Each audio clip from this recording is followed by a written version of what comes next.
আসসালামু আলাইকুম। সকলকে আমন্ত্রণ আনন্দ টিভির রাতের সংবাদে। আপনাদের সঙ্গে আছি আমি শারমিন মনির। সিজারের একদিনের মধ্যেই এক প্রসূতি মাকে বের করে দেওয়ার অভিযোগ উঠেছে খুলনার পঙ্গু অ্যান্ড গাইনি স্পেশালিস্ট নামের একটি বেসরকারি হাসপাতালের বিরুদ্ধে। প্রসূতি মায়ের সেলাই না কেটে সিজারের একদিনের মধ্যেই হাসপাতাল থেকে বের করে দেয় হাসপাতালের ম্যানেজার ও গাইনি বিভাগের ডাক্তার রওশন আরা বেগমের নামে মামলা দায়ের করে ভুক্তভোগী পরিবারটি। ঘটনার আদ্যপান্ত থাকছে খুলনা ব্যুরো প্রধান লিটন আমজাদের প্রতিবেদনে, জানাচ্ছেন মোস্তফা কামাল তোহা। খুলনার খালিশপুরের উত্তর কাশীপুরের বাসিন্দা শেখ ইশতিয়াকের স্ত্রীর প্রসব বেদনা উঠলে গেল 7 এপ্রিল বিকেল 4টায় ডাক্তার রওশন আরা বেগমের তত্ত্বাবধানে খুলনার পঙ্গু অ্যান্ড গাইনি স্পেশালাইজড হাসপাতালে ভর্তি করা হয়। সেখানে তার স্ত্রী সিজারের মাধ্যমে একটি পুত্র সন্তান জন্ম দেন, কিন্তু অপারেশনের 24 ঘন্টা পার না হতেই করোনার অজুহাত দেখিয়ে অসুস্থ মা ও শিশুকে জোর করে হাসপাতাল থেকে বের করে দেওয়ার অভিযোগ জানান প্রসূতি নাবিলা জামান। আমরা অনেক আকতি মিনতি করেছি, তারপরেও আমাদের রাখিনি। আমার মা কান্নাকাটি করেছে, তাও রাখিনি। আমি রিকোয়েস্ট করেছি, আমার অনেক অসুস্থ, আমি হাঁটতে পারতেছি না। এদিকে স্ত্রী ও সন্তানকে হাসপাতাল থেকে বের করে দেওয়ার সংবাদ পেয়ে দ্রুত ছুটে আসেন স্বামী শেখ ইশতিয়াক। অনুরোধ জানান আরও 2 দিন রাখার জন্য। তাকেও করা হয় লাঞ্ছিত। উপায়ন্তর না দেখে মামলা করেন স্বামী ইশতিয়াক। রওশনা ম্যাডাম বললো কি যদি না বের হতে চাও তাহলে ঘাট ধাক্কা দাও। তখন আমার ম্যানেজার মেহেদি আমার ঘাট ধাক্কা দিলে আমি তখন তাকে বললাম আমি কিন্তু আইনগত ব্যবস্থা নেব। আমি এরকম আমার ইতিহাসে মানব ইতিহাসে এরকম কসাই ডাক্তার আমি কোনোদিন দেখিনি। এ ঘটনার প্রত্যক্ষদর্শীর কথায় উঠে আসে ভুক্তভোগীদের বর্ণনার স্পষ্ট চিত্র। মহিলাকে আর তার হাজবেন্ড সম্ভবত হবে, তাকে হচ্ছে গিয়ে জোর জবরদস্তি করে ওই ম্যানেজার যে সে বের করে দিচ্ছে, বল যে এখানে রাখা যাবে না, থাকা যাবে না। ঘটনার এখানেই শেষ নয়। খুলনা পঙ্গু অ্যান্ড গাইনি স্পেশালাইজড হাসপাতালের ডাক্তার রওশন আরার চিকিৎসা সেবা নিয়ে এর আগেও অনেকেই পড়েছিলেন মৃত্যু ঝুঁকিতে। অতিরিক্ত স্যালাইন আমার লাঞ্চে যে ফ্লুইড জমে গিয়েছিল, যার জন্য আমি শ্বাস নিতে পারতেছিলাম না। উনি এরকম ভুল ট্রিটমেন্টের কারণেই আমার এটা হয়েছে। আর অভিযুক্ত ডাক্তার ভিন্ন উপায়ে অভিযোগ এড়িয়ে যাওয়ার চেষ্টায় ছিলেন তৎপর। বলেন, সবারই তো একটু অসুবিধা, নিরাপদে থাকতে গেলে লোকজন কমাতে হবে। এটা রোগীদের জন্য যেমন সবার জন্য এরকম। হ্যাঁ, আর আমি করোনার সময় প্রতি রোগীরা থার্ড পোস্ট-অপারেটিভ ডেতে আমি ছুটি দিয়ে দিই। ঘটনার ব্যাপকতায় তদন্তে নামে সিআইডি।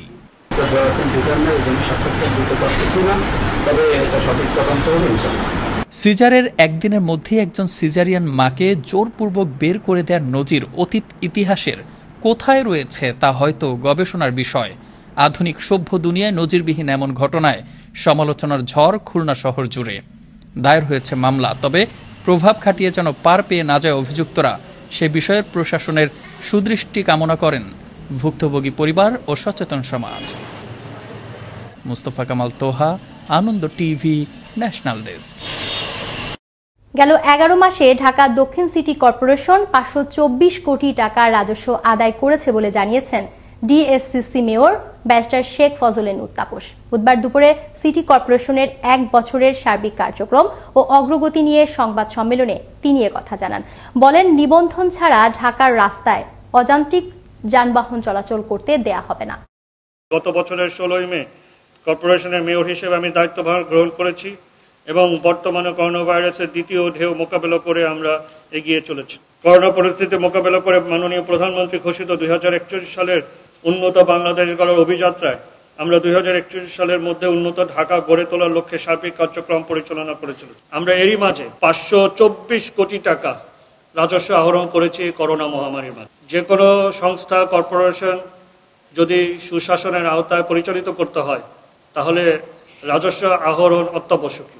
সাংবাদিক রোজিনা ইসলামকে হেনস্থা ও গ্রেফতারের প্রতিবাদে বুধবার দেশের বিভিন্ন স্থানে অনুষ্ঠিত হলো মানববন্ধন ও প্রতিবাদ সমাবেশ।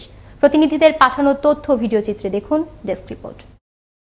সচিবালয়ে প্রথম আলো জ্যেষ্ঠ সাংবাদিক রোজিনা ইসলামকে আটকে রেখে নির্যাতন, মিথ্যা মামলার প্রতিবাদ এবং তার নিঃশর্ত মুক্তির দাবিতে সিরাজগঞ্জে মানববন্ধন করেছে সাংবাদিকরা।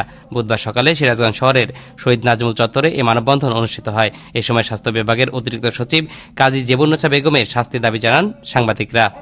প্রথম আলো প্রতিবেদক সাংবাদিক রোজিনা ইসলামকে আটকে রেখে নির্যাতন ও তার গ্রেফতারের নিন্দা জানিয়ে তার নিঃশর্ত মুক্তির দাবি করেছেন মুন্সিগঞ্জের সাংবাদিকরা।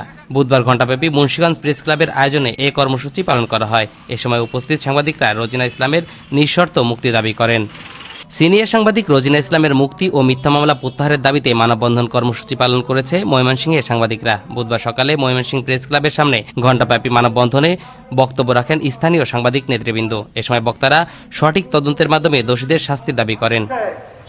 প্রথম আলো সাংবাদিক রোজিনা ইসলামকে হেনস্থা করার প্রতিবাদ ও তার মুক্তির দাবিতে নড়াইলে মানববন্ধন অনুষ্ঠিত হয়েছে।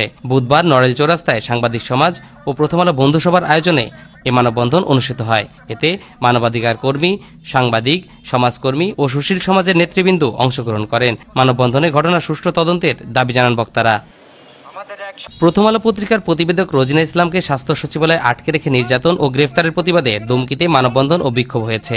বুধবার দুমকি প্রেস ক্লাবের সামনে এ মানববন্ধন ও বিক্ষোভ অনুষ্ঠিত হয়। এতে বক্তারা রোজিনার মুক্তি ও হামলার সাথে জড়িতদের আইনের আওতায় আনার জোর দাবি জানান। সাংবাদিক রোজিনা ইসলামকে গ্রেফতার ও হয়রানি করার প্রতিবাদে মানববন্ধন ও প্রতিবাদ সভা করলেন সিরাজগঞ্জের শাহজাদপুরের প্রেস ক্লাবের সাংবাদিকবৃন্দ। বুধবার শাহজাদপুর প্রেস ক্লাবের সামনে এ মানববন্ধন অনুষ্ঠিত হয়। এতে বক্তারা অবিলম্বে রোজিনার মুক্তি ও মামলা প্রত্যাহারের দাবি জানান। সচিবালয়ে একজন সাংবাদিককে এভাবে আটকে রেখে নির্যাতন করার প্রতিবাদে ফুঁসে উঠেছে সারা দেশের সাংবাদিকরা। তারা সকলেই চায় ঘটনার সুষ্ঠু তদন্ত ও বিচার। তরিকুল ইসলাম, আনন্দ টিভি, ন্যাশনাল ডেস্ক। ফেনীর ছাগলনাইয়ায় পিকআপ ভ্যান ও সিএনজি চালিত অটোরিকশার মুখোমুখি সংঘর্ষে এক নারী ও কলেজ ছাত্রসহ মৃত্যু হল 4 জনের। এ ঘটনায় আহত হন আরও 2 জন। বুধবার বেলা 11টায় উপজেলার শুভপুর ইউনিয়নের বালিয়াপুর এলাকায় এ দুর্ঘটনা ঘটে। আহত 2 জনকে ফেনী জেনারেল হাসপাতালে ভর্তি করা হয়। এদিকে টাঙ্গাইলের মির্জাপুরে দাঁড়িয়ে থাকা কাভার্ড ভ্যানের পেছনে নিয়ন্ত্রণ হারিয়ে ধাক্কা দেয় একটি মাইক্রোবাস। এতে ঘটনাস্থলেই চালক সহ মৃত্যু হয় 3 জনের ও আহত হয় অপর এক নারী। বুধবার সকালে ঢাকা টাঙ্গাইল মহাসড়কের পাকুলা বাস স্ট্যান্ড এলাকায় এই দুর্ঘটনা ঘটে। ফরিদপুরে বাজি ফুটিয়ে ছাত্রদের বিরুদ্ধে বোমাবাজির মামলা দায়েরের প্রতিবাদে মানববন্ধন ও সংবাদ সম্মেলন করল এলাকাবাসী। বুধবার দুপুরে ফরিদপুর পৌরসভার কোমরপুরে কর্মসূচি পালিত হয়। এ ঘটনায় আয়োজিত সংবাদ সম্মেলনে তদন্তপূর্বক সুষ্ঠু বিচারের দাবি জানান এলাকাবাসী ও ভুক্তভোগীর পরিবার। বুধবার সকাল থেকে মাদারীপুরের বাংলা বাজার ঘাটে ছিল রাজধানীমুখী যাত্রীদের চাপ। কর্মস্থলমুখী মানুষের চাপে জরুরি অ্যাম্বুলেন্সও উঠতে পারেনি ফেরিগুলোতে। আইনশৃঙ্খলা বাহিনী ও প্রশাসন দায়িত্ব পালন করলেও চাপ সামাল দিতে বেগ পোহাতে হয় তাদেরকে। এ সময় প্রচণ্ড গরমে কয়েকজন যাত্রী অসুস্থ হয়ে পড়লে ফায়ার সার্ভিস ও নৌ পুলিশের সহযোগিতায় তাদের প্রাথমিক চিকিৎসা দেয়া হয়। লকডাউন ও স্বাস্থ্যবিধি উপেক্ষা করে ঢাকা ময়মনসিংহ মহাসড়ক হয়ে কর্মস্থলে ফিরছেন মানুষজন। মঙ্গলবার রাতে মহাসড়কের ভালুকা বাস স্ট্যান্ড এলাকায় দেখা দেয় দীর্ঘ যানজট। ঘন্টার পর ঘন্টা জ্যামে আটকে থেকে চরম ভোগান্তি পোহাতে হয় যাত্রীদের। গণপরিবহন বন্ধ থাকলেও বাস, ট্রাক, পিকআপ ও লরিতে গাদাগাদি করে গন্তব্যে রওনা দেন যাত্রীরা। চাঞ্চল্যকর শাহ মুল্লুক হত্যা মামলায় এজাহারভুক্ত 32 জন আসামি আত্মসমর্পণ করল সুনামগঞ্জের দিরাই থানায়। মঙ্গলবার বিকালে দিরাই থানার ভারপ্রাপ্ত কর্মকর্তা আজিজুর রহমানের উপস্থিতিতে তারা আত্মসমর্পণ করেন। পরে বুধবার বেলা 11টায় তাদের সুনামগঞ্জ জেলা আদালতে পাঠানো হলে বিকালে তাদের কারাগারে পাঠানোর নির্দেশ দেন বিচারক। সাংবাদিক রোজিনা ইসলামকে হেনস্থা ও গ্রেফতারের প্রতিবাদের পাশাপাশি দোষীদের শাস্তির দাবিতে বুধবার দেশের বিভিন্ন স্থানে মানববন্ধন ও প্রতিবাদ সমাবেশ করে বিভিন্ন সাংবাদিক সংগঠন। প্রতিনিধিদের পাঠানো তথ্যচিত্রে দেখুন ডেস্ক রিপোর্ট।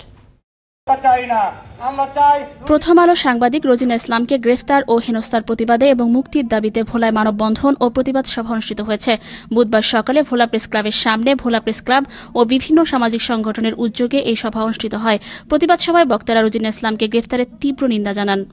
সাংবাদিক রোজিনা ইসলামের উপর হামলার প্রতিবাদে বুধবার বগুড়ায় প্রতিবাদ অবস্থান কর্মসূচি পালন করেছে সাংবাদিকরা। বগুড়া সাংবাদিক ইউনিয়নের আয়োজনে প্রেস ক্লাব চত্বরে এই কর্মসূচি পালন করা হয়। এ সময় বক্তারা রোজিনা ইসলামের উপর হামলার তীব্র নিন্দা জানান এবং সেই সঙ্গে তার বিরুদ্ধে দায়েরকৃত মামলা প্রত্যাহার এবং নিঃশর্ত মুক্তির দাবি জানান তারা। পেশাগত দায়িত্ব পালনকালে দৈনিক প্রথম আলোর প্রতিবেদক রোজিনা ইসলামকে বাংলাদেশ সচিবালয়ের স্বাস্থ্য মন্ত্রণালয়ের একটি কক্ষে 5 ঘণ্টা আটক রেখে হেনস্থা ও নিপীড়ন করার প্রতিবাদে ফরিদপুর প্রেস ক্লাবের উদ্যোগে মানববন্ধন কর্মসূচি পালন করা হয়েছে। বুধবার সকালে ফরিদপুর প্রেস ক্লাবের সামনের সড়কে আয়োজিত মানববন্ধনে বক্তারা সঠিক তদন্ত দাবি করেন। প্রথম আলো সিনিয়র সাংবাদিক রোজিনা ইসলামকে স্বাস্থ্য মন্ত্রণালয়ে আটকে রেখে নির্যাতনকারীদের দৃষ্টান্তমূলক শাস্তি সহ তার বিরুদ্ধে মিথ্যা মামলা প্রত্যাহার ও মুক্তির দাবিতে জয়পুরহাটে মানববন্ধন ও প্রতিবাদ সমাবেশ করেছে সাংবাদিকরা। বুধবার সকালে শহরের 0 পয়েন্টে সাংবাদিক সমাজের আয়োজনে ঘণ্টাব্যাপী এ মানববন্ধনে শতাধিক সাংবাদিক অংশ নেন। প্রথম আলো জ্যেষ্ঠ প্রতিবেদক রোজিনা ইসলামকে হেনস্থা, নিঃশর্ত মুক্তি, মিথ্যা মামলা প্রত্যাহার ও দোষী কর্মকর্তাদের শাস্তির দাবিতে কিশোরগঞ্জে মানববন্ধন কর্মসূচি পালন করা হয়েছে। বুধবার দুপুরে কিশোরগঞ্জ আখড়া বাজারের নজরুল চত্বরে কিশোরগঞ্জ ডিস্ট্রিক্ট রিপোর্টার্স অ্যাসোসিয়েশনের আয়োজনে এই মানববন্ধন কর্মসূচি পালন করা হয়। প্রতিবাদ সভায় রোজিনা ইসলামের নিঃশর্ত মুক্তির দাবি জানান বক্তারা।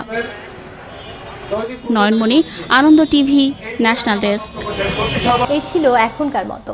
আনন্দ টিভির সর্বশেষ সংবাদ এবং বিনোদন সবার আগে দেখতে ভিজিট করুন www.facebook.com/anondotvbd এই পেজে। ধন্যবাদ সকলকে, শুভরাত্রি।